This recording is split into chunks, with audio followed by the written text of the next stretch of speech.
Gamers of Reddit, what is your biggest gaming confession? When I was 15 I hid under the bed, so my mum though I left for school, then spent the whole day playing RuneScape. In high school I lied to a girl I was dating and told her I was going on a family trip to visit relatives for a week. In reality, I had just hit level 60 in WoW and wanted to get in on a week of uninterrupted raiding.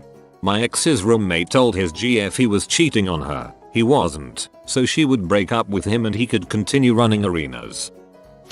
To all the Burning Crusade and Wrath era healers, I'm sorry for standing in the fire. Lag isn't the real reason why I suck. I like to play MMORPGs but I hate interacting with other players. I'm really bad at playing morally corrupt characters in RPGs. Anytime I try to do an evil character in Skyrim or Fallout I just start feeling bad for everyone. I can't even play as a greedy character and just end up refusing payment for helping all the slaves I've rescued. Same problem. I'm going to replay this game with an evil character this time to see how it's different, then I feel guilty after luring that insane wood elf in Oblivion out into the woods to murder him because he's mentally ill and it's probably not really his fault he's like that.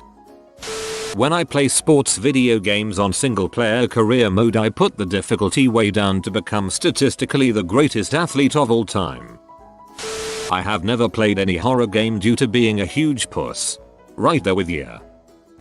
Sometimes I'll watch a YouTube video on how to defeat an enemy if the enemy keeps defeating me. Same here. Similarly with puzzles, it gets to a point where you're just frustrated and you'll be happier about not having to deal with it any more than the feeling of achievement for overcoming it. I never played Civ 2 on anything other than the first 2 difficulty levels. I never played Minecraft on anything other than peaceful. I played Madden for years on rookie difficulty, only then upping it the next level. I was regularly last in DPS in my WoW guild, playing a warlock in vanilla. My friends, I am bad at video games. Also have to have Minecraft on peaceful whenever I'm playing single player, and then for multiplayer survival I just live somewhere with a million torches on the ground. There was a Buffy the Vampire Slayer game for the original Xbox. My wife, girlfriend then, loved Buffy and the game. One day she was away at class, and I was hanging out and playing with her roommates. Playing the game, you suckers, and we discovered if you plugged controllers into ports 2-4, you could control the bad guys. So we set it up. She came home. We didn't tell her our findings. She was playing and we were doing stupid and crazy crap with the vampires and other bad guys. She was too into the game to notice us playing too, especially when the players in her only player game were doing stupid crap like fighting each other and committing suicide by jumping off cliffs and other things. Oh my god, it was hilarious to watch her lose her crap. My confession is that it was the most fun I ever had in a video game at her expense. While I have fond memories of playing them, I've never beaten Ocarina of Time or Majora's Mask. I actually enjoy Spore. Spore on its own is pretty fun, it's just really disappointing when you compare it to all the pre-release gameplay. When I was a kid and LAN was done with those huge butt monitors and desktop PCs, my friend and I would play Diablo 2, Lord of Destruction. We'd set up after school Friday and pretend to go to bed at 11 PM. Then sneak out of bed, rip open some bag goodies and play until the sun came up and go to bed before our parents woke up. This was shortly before our internet was good enough to play online, so we played locally. I was hosting the server and we had played for a couple of weeks, at which point I was getting bored with not getting enough loot. While setting up one weekend, I went online and found a so-called trainer that could be used to change drop rates, rarity, and XP gain. I feigned server problems at some point during the evening, reopened local server with hacks enabled, and denied having done anything when we started getting runes, weapons and armor we'd never seen drop in Act 3, Nightmare before. It was fun, but I realized we couldn't keep playing like that, so I disabled them after only a few minutes, but it was too late for it not to become that one time we got super lucky with the loot in Act 3. My friend told all our other friends, and I had to play along and lie until we eventually moved on to other games. No one ever doubted me as after the initial confusion from my friend. When I claim I've played a game, what I actually mean is that I spent hours and hours playing around with the character creator, making celebrities, anime, myself and or my cat, and then played the actual game for like 2 seconds after that. Pokemon is fun, but the reason people hack and gen is because trying to be legitimately competitive takes too long and is super frustrating. I buy random games from Humble Bundle for 2 reasons. First, I think I'm gonna play them someday in the future, and second, it makes my Steam library bigger, thus cooler. LOL, I am pathetic. I've never told anybody this. Whilst playing League of Legends, one of my friends said they were going to get a name change. I knew it wouldn't last, as their names never do. They always go back to their original one. So I made a new account with their original username. A couple of weeks later they were complaining about the fact they couldn't change it back. I stayed quiet. I like playing games on easy. Don't get me wrong. Playing on higher difficulty is fun too. But more often than not, I find myself wanting to just plow through a single player campaign as OP as possible. Halo, Skyrim. Spent most of my time in these on lowest difficulty just hammering through helpless opponents. Good zone out for me. I always stop to look at video game butts. RuneScape. 500 days playtime. My guilty pleasure. I never tell anyone I play though. Telling someone I play on my Xbox is thousands of times more acceptable than saying I play RuneScape for 16 hours a week. I swore on a Christian Minecraft server. The police have been notified and your account will be terminated shortly. Last year I built a $1,400 gaming PC and all I've played is Skyrim. I buy many local multiplayer games, but don't have anyone to play it with. Well, I sometimes get to play some with a friend, but not that often.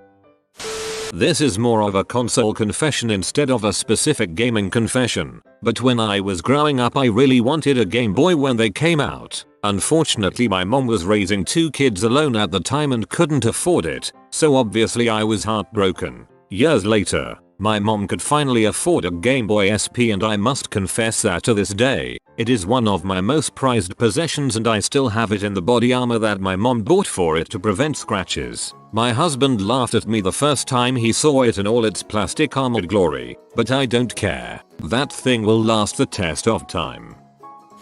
I hoard all items and restart from save points if I have to use an ether or anything above a high potion, despite finishing games with too many to use. I'm not quite that extreme, but I did finish FF6 with over 15 elixirs. I didn't use any throughout the entire game because I was saving them for the end. I didn't need them at the end. I prefer to play all of the games on easy. I'm okay with that. Sometimes after a long day of work that's all I want to do. Play for the plot. I played Mass Effect Andromeda that way and it was actually fun as I don't have to bother about picking the right skill tree or replaying missions because I died like 15 times. Same goes for Fire Emblem. I may have made the Sims simulate my ideal life, then ruined it for them, making them an butthole with money. Wife left him. He's now broke. Every time someone comes over they come for a fight. I tend to just make antisocial losers that get locked in a basement and write novels 24/7, disregarding all other wants and needs. Those lucky Sims actually got to see the release of The Winds of Winter. FIFA isn't fun. I still play religiously, but seriously frick that game. I'm addicted to getting achievements, only slightly ashamed. I've played thousands of hours of violent games but have never felt the desire to shoot up a school. I rolled need on that Kroll blade. I didn't actually need it, I just wanted it. I once broke a lazy boy from being frustrated by a game. To unlock something, I want to say, in Soul Blade, yeah, not Soul Calibur, freaking Soul Bleed, you had to play on the hardest level. I wanted it. I played it on the hardest level, over and over. No matter my skills, timing, choices in any regard, the computer would always barely win. Inexplicably I took it out on my chair, then I beat the level, and now, almost 2 decades later, I'm admitting it online and feeling like an butthole. Thanks Reddit. For the League players out there, I have 120k mastery points on Taric, 80k of which was before the rework, and still have never played him support. This is only acceptable if you use the fabulous pink skin. Never finished Majora's Mask despite the Zelda series being my favorite and having played every other game in the series at least twice. I've started it several times and usually put a couple hours into it, but have never felt the urge to finish it ever. That's said by a lot of people actually. For many people it was the mechanic of the constantly starting over. It feels like you never truly progressed. I never signed up to Steam till 2014 despite being a PC gamer since the 90s. I've kept Civ 6 open on my computer since the free weekend on Steam, and haven't had to pay for it at all. I plan to keep milking that until my computer eventually has to shut down. I love Bioshock. Have a tattoo of it, know a lot about it, love the loop through games, but I never played the second one or any DLC. My favorite Zelda is Wind Waker. Oh god, yes. When I was 8 I would attend hot room parties on Habbo Hotel. I don't actually enjoy Civ all that much. I mean, I like it, and I like the Civ subreddit. It just eats too much of my time for me to enjoy it properly, and I'd generally rather be doing something else. Most of the time it just feels like I'm going through the motions and making the same route through the game I always take, which means I'm just pouring 8 hours into a Skinner box without any real sense of accomplishment at the end of it. I'm all played out on Civ V and Civ 6 is okay, but it hasn't really wowed me yet, I admit. I did enjoy the whole district thing more than I thought I would, but none of the leaders have that. I absolutely have to play as this person wow factor that Isabella and Pocatella had in V. I think they're great games, but I have no desire to rack up thousands of hours in them, even though they're really the only games I play. I buy games for their single player campaigns. I couldn't care less about online. The only games I've played online in the last year were Killing Floor 2 and Divinity Original Sin 2. Both were co-op with a friend. I have no interest in competing with strangers online. I enjoy farming simulator games. Sometimes I'd rather just watch let's plays online. Also, while I do enjoy intense games considered to be real games, I prefer more low-key games that relax me like Sims, Harvest Moon, Animal Crossing. My favorite games are 4XS like Civilization, EU4 and Endless Legend. I have a few unplayed ones in my queue, but I usually wind up playing The Binding of Isaac or Overwatch because learning a new 4X is too daunting. I jerk off to Rule 34 of games that have the hot babes. You have been visited by Moneybird. Upvote in 5,861 seconds and you will get rich. If you are new to the channel, you can subscribe. I publish new videos every day. Until then, check another video, or don't. Either way, have a great day you magnificent people.